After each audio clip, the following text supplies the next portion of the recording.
A realidade entre ilhas é bem complicada, porque, como vocês podem ver, são 9 ilhas em todo o arquipélago.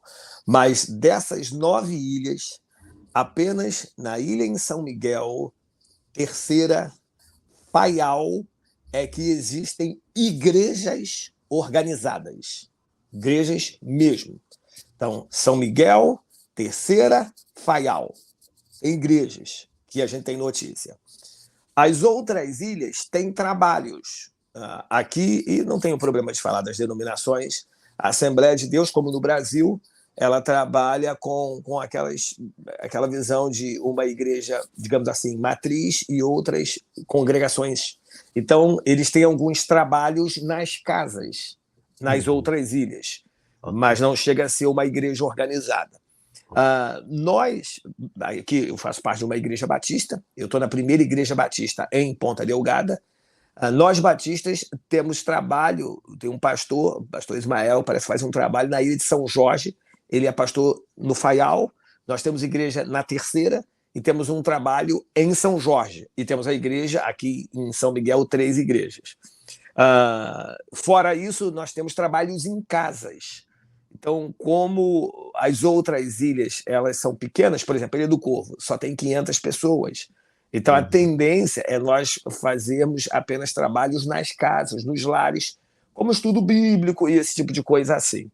Mas, mesmo aqui em São Miguel, que é a maior ilha, a mais populosa, em termos de igreja, nós somos apenas 3 igrejas batistas.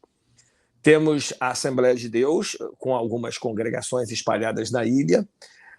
Temos a Igreja do Nazareno, temos uma igreja agora reformada, e temos igrejas pentecostais. Ainda assim, o percentual de cristãos, acredite, não chega a 1%. Não chega a 1% da população. É muito pouco. É muito pouco. Muito pouco. A realidade aqui espiritual é uma realidade desafiadora.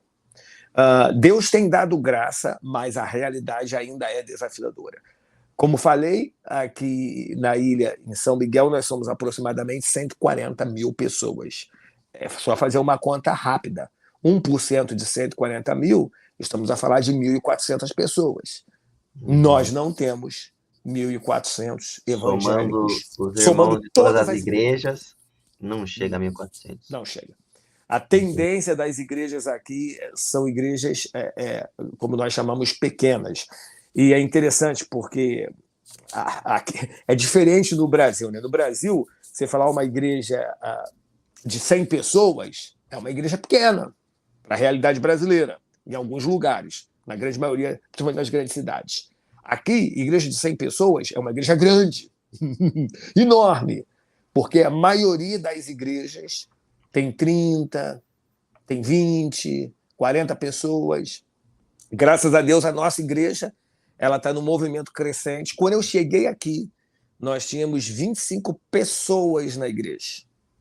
25 pessoas. Não é nem membro, pessoas que frequentavam, que estavam na igreja. Hoje, nós temos uma realidade de 60 pessoas. Amém. O que nós poderíamos considerar já uma igreja grande, né? Na igreja que atuam, que trabalham aqui. Deus tem dado graça, todos os anos nós temos batizado pessoas. O último batismo desse ano, batizamos 7 pessoas. Uma igreja do Brasil diz assim, só 7? Aqui, uau, 7! É um milagre. Uau, Por quê? E todo ano nós temos tido batismo, glória a Deus por isso. Mas a realidade espiritual das igrejas, de um modo geral, é um desafio. Na igreja, se você perguntar, pastor, vocês estão aí 7 anos, chegou, tinha 25, batiza todo ano, devia ter até mais membros. Muitos saíram. E por que saíram? Não é difícil explicar. Era uma visão mais tradicional.